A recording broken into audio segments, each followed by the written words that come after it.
Hello, East Tennessee, and welcome to More Living with Jim Brogan, where it's all about living the best years of your life your way. This is News Talk 98.7 WOKI, and Thanksgiving's coming up next week. Hard to believe. I guess the 23rd is kind of an earlier day for Thanksgiving. It seems like it's early this year, but it's hard to believe the holidays are almost upon us. So we're about to kick off all that fun, delicious food, beautiful decorations, spending time with our loved ones. It's the time of the year to really focus on joy and on family. However, sometimes family dynamics, especially during the holidays, can be very stressful. Not everyone has a Hallmark movie family. Most families have some sort of complicated dynamics. Oh, boy, that's for sure. Personality conflicts. Sometimes there can be pent-up resentment or difficult relatives, and this can sometimes make us dread certain things in the holiday season. So today I'm thrilled to be joined by two ladies who are here to discuss the complicated family dynamics and the challenges we face during the season and ways to cope with stress. Our first guest is April Ella. She has her master in clinical mental health counseling and is in private practice at Ebenezer Counseling in Knoxville. April loves working with teens, college students, couples, and women of all ages. Her clinical interests include helping clients through marriage and family relationships, life transitions, and aging concerns, as well as anxiety, depression, and self-harm. April, welcome back to More Living. Thank you, Jim. It's good to be here. It's great to have you with us. Let's kind of dive right in. The holidays are supposed to be a magical time. It's a great time to be getting together. We do gift giving. We celebrate people and relationships. But it can also be a time of stress. And usually people do feel more stress in the holiday season. How do we set our priorities this season? Yeah, that's a good question. I think it's true. We get busy, we get stressed, we get anxious. We a lot of times, even for all the right reasons, right? We're excited about the holidays and being together. But I think we really do have to kind of start with, what I call, coping ahead, thinking ahead about what's that going to look like. Every year, each holiday is different. Each dynamic is different depending on who's going to be there. Some years you have the whole family. Some years it's a different mix.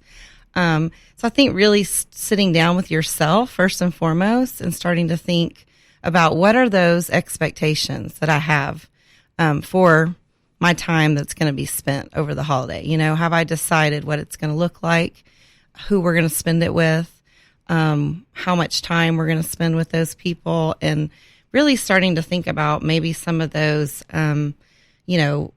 triggers or things that kind of pop up for you individually that might kind of put you in a place that feels like, oh, this doesn't feel, manageable at this point.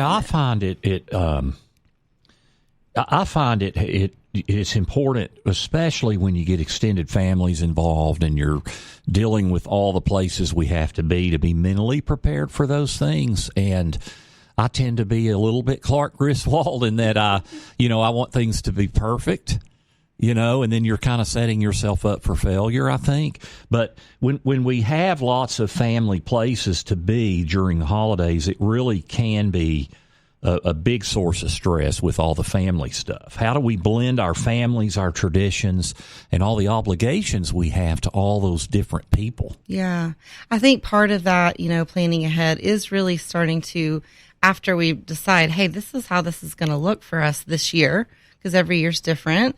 I think it's making those expectations known to our family members. It's always the unspoken things that kind of get in the way because, mom may have in her mind what the holiday's going to look like for her, and, daughter or son may have it in their mind what it's going to look like for them and their family, So I think a lot of it is what's unspoken. And so just like with any relationship, if we don't talk about it, out loud, they don't know what our expectation is for how we're going to spend our time, then that's where the hurt feelings come in. Or I think all families revert back when they get together. There's a little bit of that, like regressing and kind of like falling into these roles that maybe we had throughout our life with our family of origin. So there's a little bit of that to be expected. But again, it's like thinking ahead. How does this normally affect me? What can I do to think ahead and deal with this thing that pops up and feels hard for me? Like, am I going to make sure that my husband checks in with me, when he sees like, oh, she's got that look on her face, or, hey, do we need to go take a walk right now? But yeah, I think overall really kind of maybe communicating to our family members, like, hey, we only plan to do this year. Yeah, I think communication, I think that's a great point, because sometimes I have in my head the way I want certain things to go, and then my wife's Dee Dee's going to have in her head the way she wants certain things to go. And if we're not communicating that, also with the blending of all the in-laws and all that kind of stuff, that can be so stressful. Yeah. And I think we learned early on, hey, you handle the information that goes to your family. I'll handle the information that goes to my family, because if I say no, or I say we can't do that, or we can do that, to her family, it's not as well received as if she says it. And it's just reality. They say, oh, Jim, you're our child too. And I am, but it's still different with in-laws, I think. Yeah, I think so. And people, again, they have expectations and their emotions. For some reason, the holidays, I think it's because we do, at the end of the day, really value that time together with our loved ones, or we want it to be something that we really enjoy and look back on fondly. So it kind of builds or bubbles up, and there's just so much that's carried with that. So yeah, I think it just being kind to yourself and being kind to those that you care about, to kind of communicate, hey, this is what this is looking like this year. We can only spend an hour with you, on this day, because we've got to go to so-and-so's house as well. Or, hey, we can bring the turkey if you do this. I mean, I think a lot of it is just communicating, so there's not these expectations that go unfulfilled and then people feel hurt by it, Sometimes in families there can be an uncomfortable history. Yes. Maybe even some years-long disagreement. Yes. And that comes up. Is it something, it's just the elephant in the room and we avoid it? Or should we, when do you know to address it head on versus it's not worth addressing head on? What do you recommend with those kind of dynamics? That's a great question. I personally, everyone's family is different, but I personally would recommend, the holidays not being that time when we're going to take on, this massive topic that's been kind of sitting there or brewing or is an old wound, in a family. Again, kind of how you hear people talk about, like, let's not bring up politics, right? Because everybody's kind of across the board. It can just be a touchy thing. So I think that is, again, kind of going back to, like, there's going to be these things that we revert back to, maybe, history in relationships with people in our family. And, like, how do we find a way to just be present with them and kind of have a goal for, like, that day or for that time together, and know that, like, hey, if something comes up and it really needs to be addressed, can we put a pause on this and come back and talk about it? Can we say, hey, could we talk, like, next week, or could we, like, revisit this? Because a lot of times people are just wanting to be validated, that their feelings matter, that they're noticed by their family member or their loved one. And so I think sometimes we just have to kind of know, hey, can I validate that I notice this is coming up between us? But, like, can we not have that discussion now?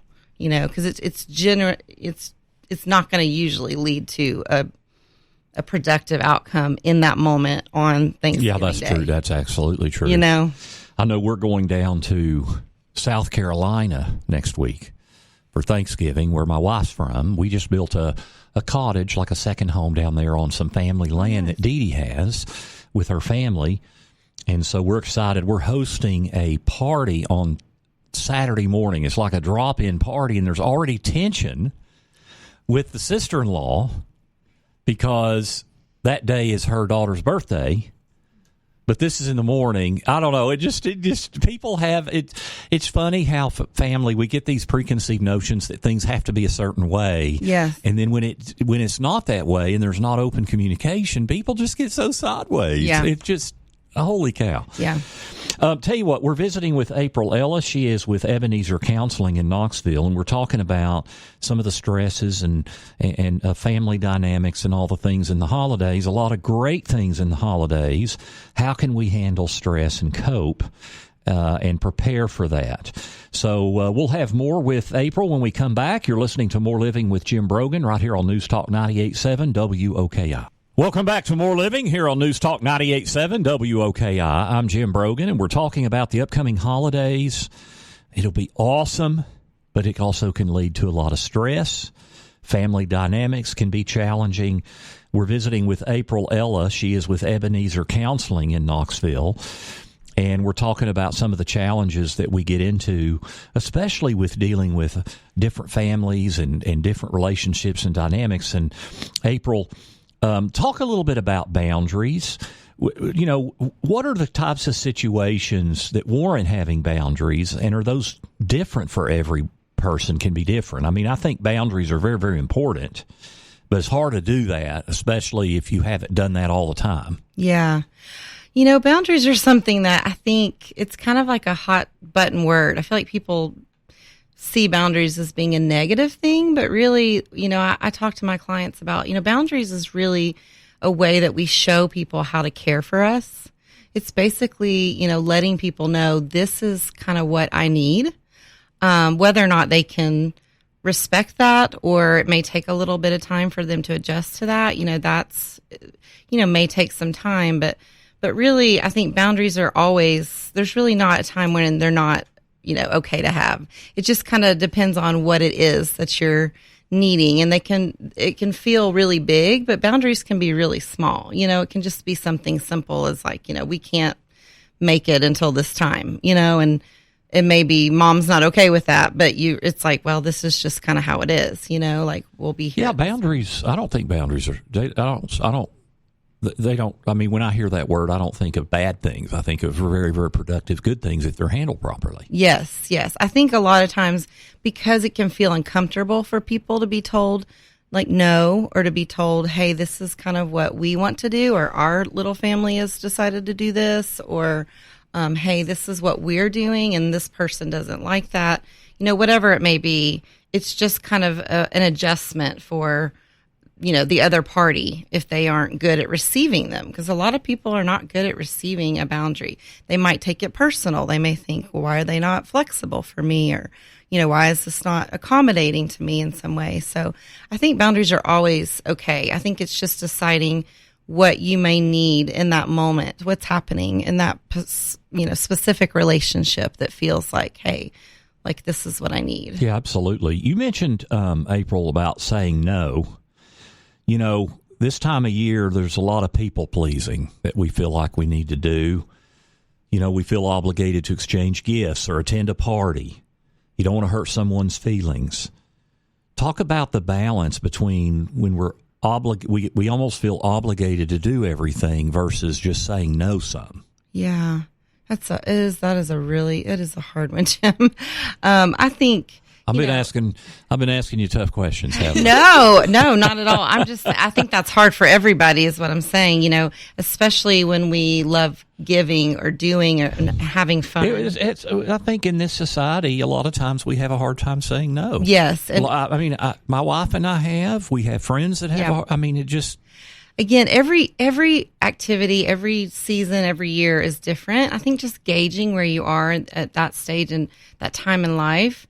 I think of a quote, I don't know who it's by, but it talks about, you know, it's a lot easier to say no when I remember the things I've said yes to, because the things that we say yes to, we really know that we want to do, kind of being intentional about our yeses. So when we do say no, we don't feel as obligated. You know, we know this is the right time to say no. And, you know, we can always go back later and assess and go, well, you know, could I have done that? Maybe, but you know, it worked in the moment. I know that I couldn't take that on at that time. And everybody, you know, here's the thing. There's always somebody else willing to step in and say yes, or willing to go to the party and tell you how the party went, and everything continued on okay. So it's interesting when you start, we have two girls that are young adults, 23 and 18. And so this is the first year where all of a sudden we've got boyfriends being introduced into the equation. My 23-year-old has moved to New Zealand for a year or two, and she's pursuing her MBA, and she's dating a guy there. And he's coming here for Thanksgiving. And then my 18-year-old's also dating a guy. She's a senior in high school. He's going to come down the day after Thanksgiving. And, of course, from my vantage point, I'm glad to have a little bit of testosterone around because it's always been me and my wife and my two daughters. And we have a female cat and two female dogs. So I'm glad to have some testosterone. But one thing I'm thinking about, we talked about mentally preparing. I got to be careful. As I mentioned, I kind of tend to have a little bit of that Clark Griswold in me, want things to be perfect and all this. But because I'm excited. Yeah. We really like these guys and are happy for our daughters. We don't know where all that's going to go, but we're very happy for them. And I have to be careful I don't set myself up where I feel like we're going to have this perfect thing. Yeah. And then all of a sudden we're going to be introducing these two boys into my wife's whole side of the family, and we just never know what that dynamic may look like. Mm-hmm. Yeah. Yeah, I mean, you really don't. And I think that's one of those things you just kind of take it one moment at a time, see how it goes. But I think for you, thinking about how is this going to be perfect? I mean, really, that's part of that thinking ahead. Like, what is your goal, in having them come to visit? You just want it to be a nice time where they enjoy themselves. And as a host, you're bringing them in, and just kind of keeping that in mind. Like, how do I make them feel welcome? How do I make them feel? Yeah, that's a great word. We think about pouring into other people's needs instead of focusing just on ourselves, right? I mean, when we focus on ourselves, that seems to be when we get into the biggest amount of trouble. If we're just focusing on pouring into other people, we don't get as frustrated. Yeah, I mean, I think, it's not selfish to have all these goals and things that feel excited, like you want it to be perfect, because that's an excitement thing. But yeah, really keeping in mind, hey, how am I helping serve this person? How am I helping this contribute to this being a really enjoyable visit, so that they, I can't control all of it, but the part that I do have, can I contribute in this way that helps it feel fun, Now, according to the American Psychological Association, 38% of people surveyed says that their stress increases during the holiday season, can lead to physical illness, depression, anxiety, can lead to substance misuse. So what are some of the signs underlying causes of holiday season stress? Some of the underlying causes? Or the signs that we're dealing with that we may need to be a little bit more aware of, that it's starting to impact us in a negative way? Yeah, I mean, I think obviously if you're having trouble sleeping, if you're noticing that you're, skipping meals, some people start just experiencing physical symptoms, they might start noticing their eyes twitching a little bit, or their heart's kind of racing some, or just feeling uneasy. All those things that kind of let, our bodies talk to us. And I think, they let us know when we're maybe pushing ourselves a lot farther than we need to be. Kind of, again, take a step back, making sure that we're, eating okay. We're getting the rest that we need, just the movement, talking to friends and, people that help ground us. I think it's easy to get caught up in the frenzy of, thinking about buying all the presents and seeing all the people and wearing all the, cute clothes. And, For many, the holidays can be a little bit of a time of isolation. Yeah. Especially if they don't have their family around. Yeah. So what do you recommend for someone who is feeling a little bit isolated? How can they get out of the house and get a little bit more active and not feel as isolated? Yeah, I mean, I think it's really, I know it can be hard, really difficult sometimes when people are in that place. But to really, take that leap and reach out to somebody, to a friend. A lot of times, I mean, I know there's been some Thanksgivings in the past where we've had neighbors or people that we know don't have any family to go visit, and we've just said, hey, come over, whoever wants to come by. And that ended up being a really lovely time, so even if you know someone that might be, spending the holiday alone or feeling a little bit more down. Yeah, reach out to those people. It doesn't have to be just these 4 or 5 people. It can, it feels great to give and to open things up to people that would otherwise be isolated and bless them. Yes. I think even sometimes just the invitation, just somebody knowing that you thought of them, even if they say, no, I don't really want to come or do that. Just knowing they were thought of, and the holidays bring up so many emotions. You've got the grief of lost loved ones. It really is a reminder of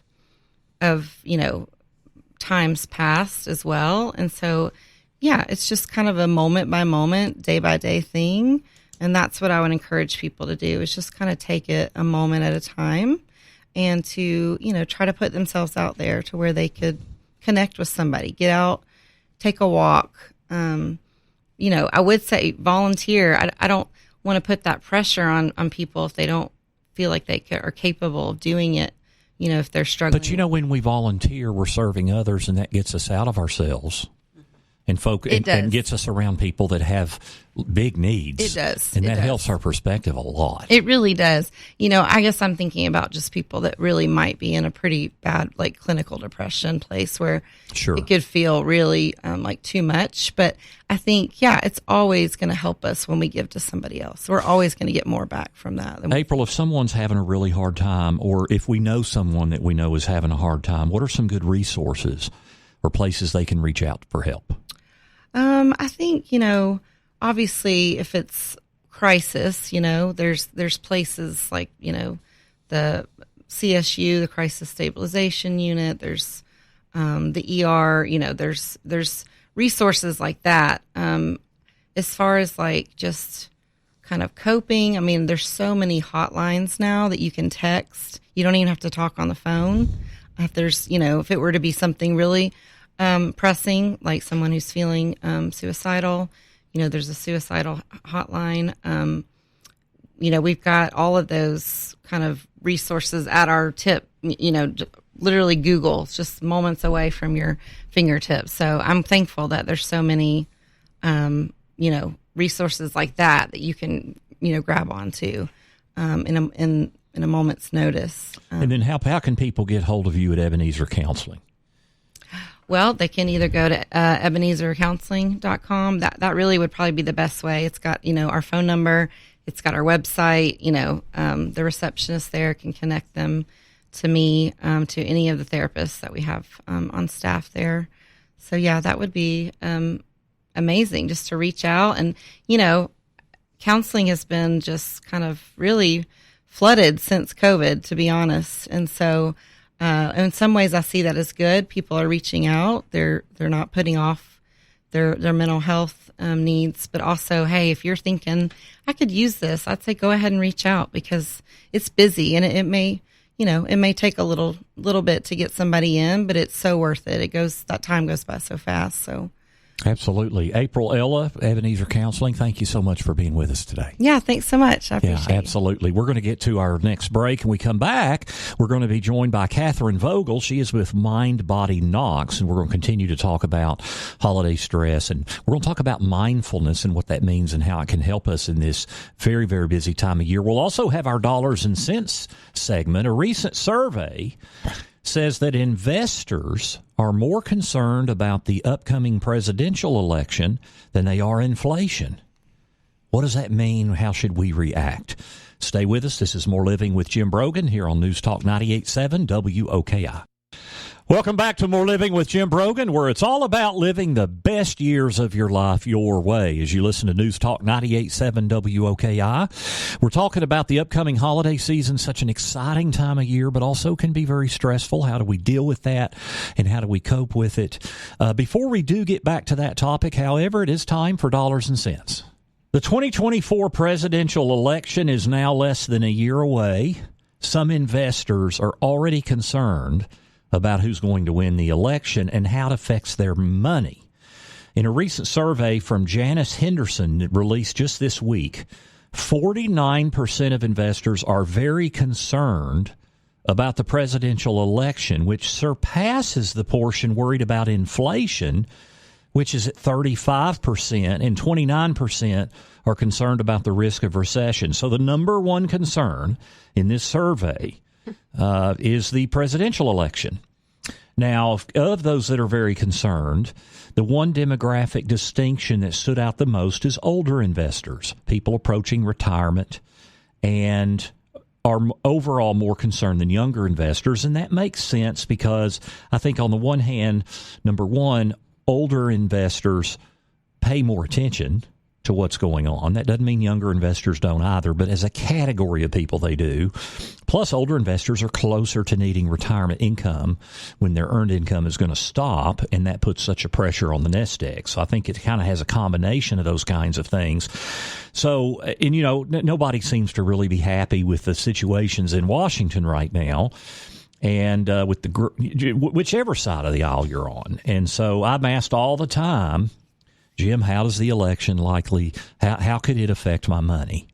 And the reality is when we go back and look at years and years and years of research, there's really no strong trends. If there is a trend, it's that the stock market, the capital markets like a divided government. That would probably be the biggest trend, more so than one-party rule where the presidency and both houses of the Congress are the same. But if we start trying to time our investments based on presidential cycles in Congress, it's a recipe, in my opinion, for disaster. Usually, if you're a Republican and the Democrats are in charge, you have a more pessimistic view of the market and the economy. If you're a Democrat and the Republicans are in charge, you typically have a more pessimistic view. The reality is those things, that's just another form of market timing. And the amount of time you're in the market is what's most important, not your timing of the market. What you should be doing is sitting down and looking at your current risk profile. When are you going to want to retire? When are you going to want to draw retirement income? How are your investments structured to be able to support that retirement income without worrying about the short-term volatility of the stock market? The one thing we do typically see in election years is a little more volatility in the market. I'll say a little more. It's not a strong thing. It's just a little more. But bottom line is markets are unpredictable. That makes them very volatile potentially. We want a longer-term plan. We want to take the consequence of short-term volatility out of the equation, which means we don't depend on those volatile investments in the short term because it's just completely unpredictable. At-risk investments are long-term investments for down the road, 5, 8, 10, 15 years, because they're the best way, or have been historically, to fight inflation. So don't let, as we get closer to the election, don't let the emotion and all the things going on in the media with the presidential election affect your investment planning in a negative, emotional way. Instead, sit down and review your plan, evaluate your risk profile, look at your need for income in the future, and have a good plan based on logic and not the emotion of politics. That's our Dollars and Cents segment for this week. You can find this week's Dollars and Cents segment and others by visiting BroganFinancial.com. Check us out at BroganFinancial.com. We've got a wealth of resources. You can go to BroganFinancial.com, click on resources. We also podcast all of our shows. We'll have today's show up on Tuesday afternoon, but you can catch all of our shows. Go to BroganFinancial.com and click on radio, or you can go to your, Apple Podcast or Spotify and type in More Living with Jim Brogan. You can pull up our podcasts. Our next guest is Caroline Vogel. She is from Mind Body Knox, and she is her Master of Divinity from Harvard Divinity School. She's a national board-certified counselor and has her certificate in mindfulness-based stress reduction. Caroline, that's a mouthful. It is mindfulness-based, which we're going to talk about all right, that. Okay? We will. We'll break it down. You've served as a parish priest in local Episcopal parishes, palliative care chaplain at UT Medical Center, and spiritual director in private practice. And you now combine your spiritual background with mindfulness to lead retreats and help individuals create balance in their lives. Now, that sounds exciting. It is exciting. It is exciting. Creating balance in our lives. Yes. So it's ever an illusion, actually. But oh no. So what is strive for? So what is mindfulness? Mindfulness is really about learning to turn our attention to the present moment. Whether we're aware of it or not, we're oftentimes like dwelling on something from the past, whether it was a conversation we had yesterday or last year's Thanksgiving, or we have a tendency to kind of project into the future. Yeah, not living in the moment. Not living in the moment. So mindfulness is about moment by moment, drawing the attention intentionally back to this present moment and just noticing it. And what I love John Kabat-Zinn says is, and do it without judgment, right? So I'm right here talking with you in this moment, and I'm not judging myself. We all have this really pretty strong inner critic. Some of us are more aware of it than others.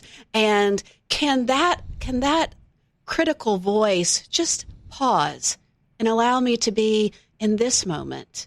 And maybe even find a little joy and wonder in this moment. That's a great word.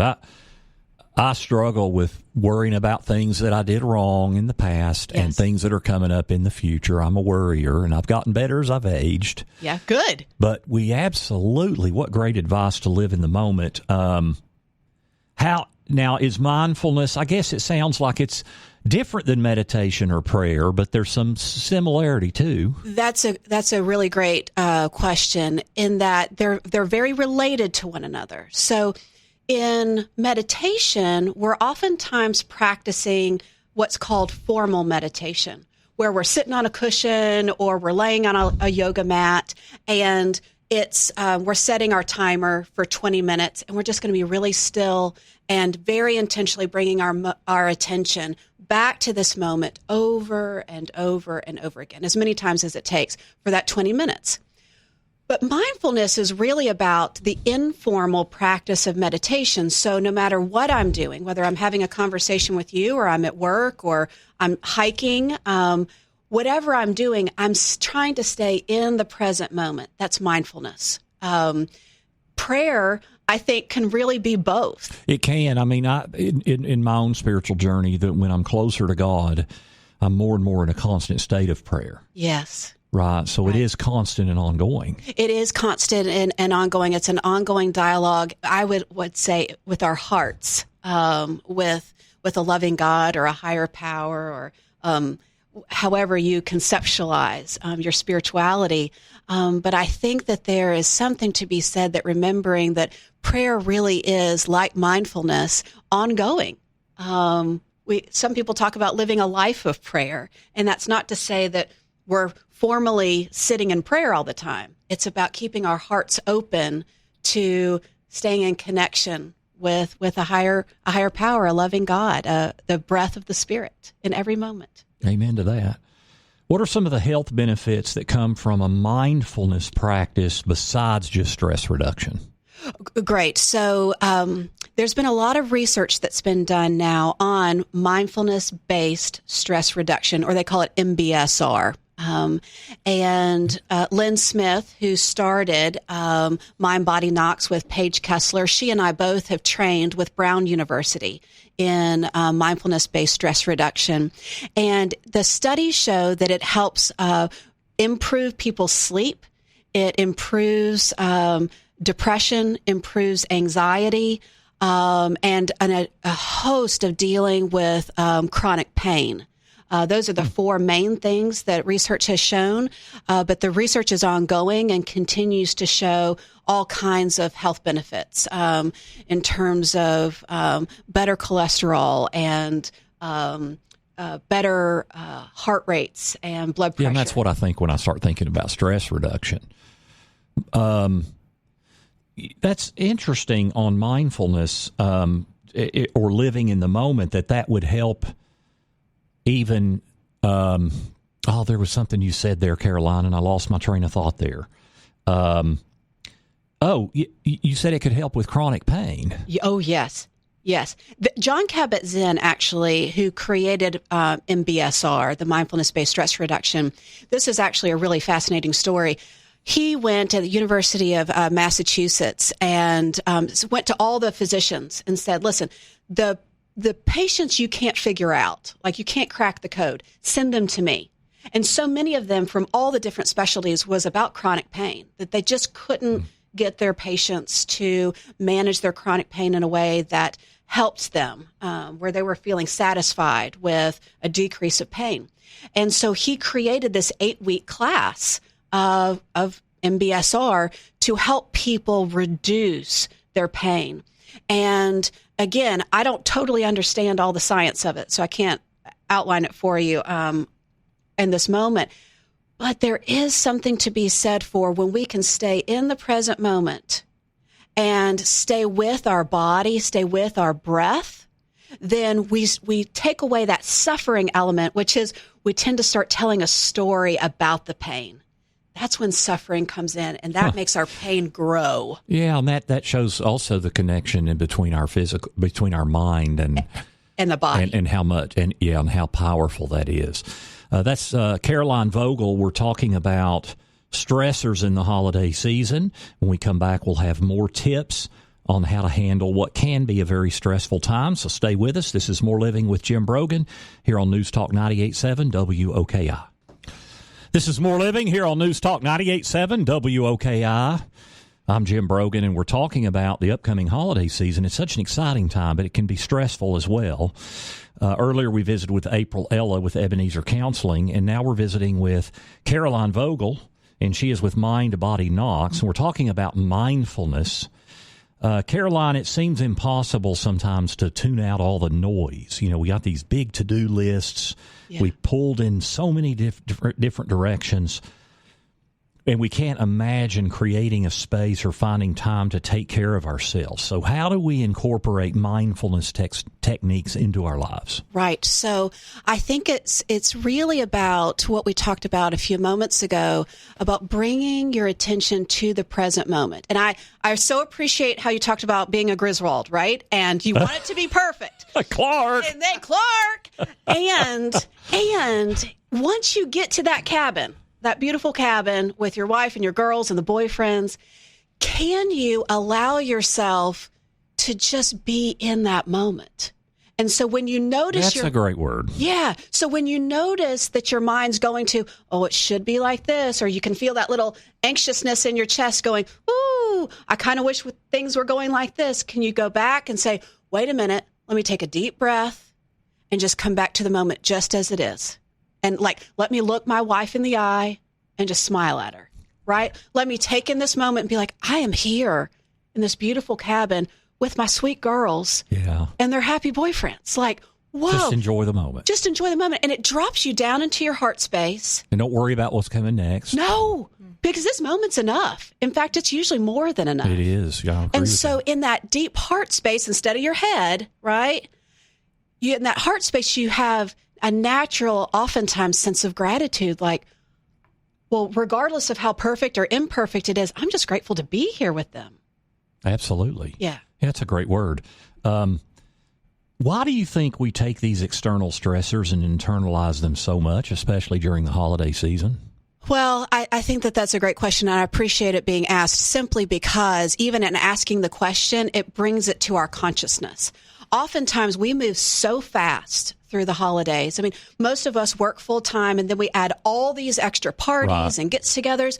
I'm an introvert, so you throw me into all these extra things, and I'm buzzing, and it's not a good thing, right? So I have to really say, okay, December can be wild because there's all these extra things going on, but I know what I really need is some calm and quiet to recharge my batteries so that in the places where I do show up, I actually am showing up. I'm not just kind of a shell of a person kind of moving around these things. I want to take in my children this time of year.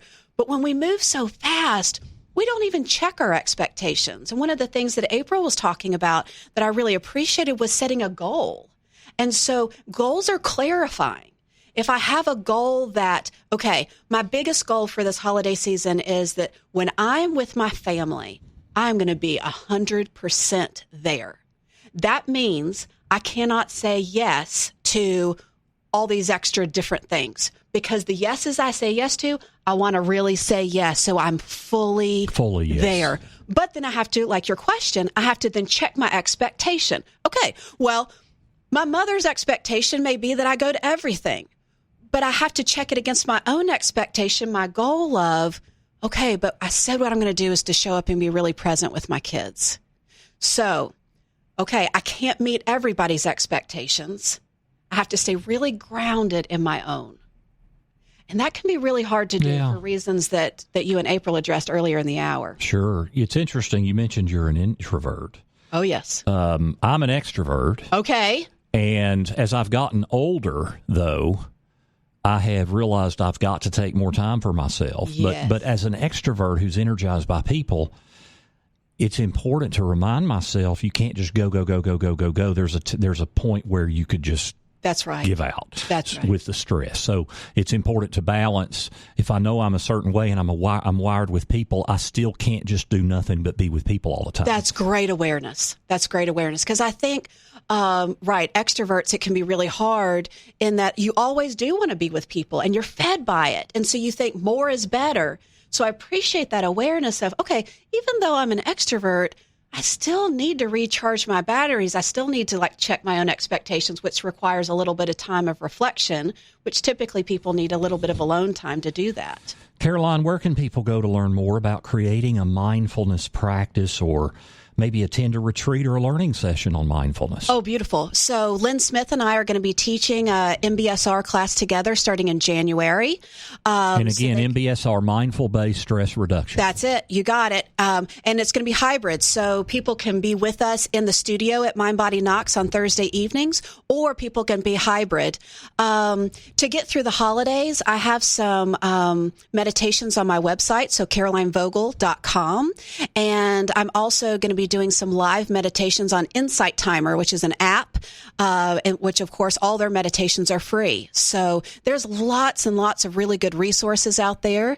And so I really appreciate people wanting to find some healthy ways to deal with stress during the holidays. Yeah, absolutely. So carolinevogel.com, and that's VOGEL. That's it. carolinevogel.com. Well, April and Caroline, thank you so much for being with us. It's been great hearing about how we can manage these holidays. Yes, great. And good luck, Clark. Exactly. Today we've discussed what can be great but also stressful, because a greater fellowship and sense of community leads to more living, so you can live the best years of your life your way. Thank you for tuning in to More Living here on News Talk 98.7 WOKI.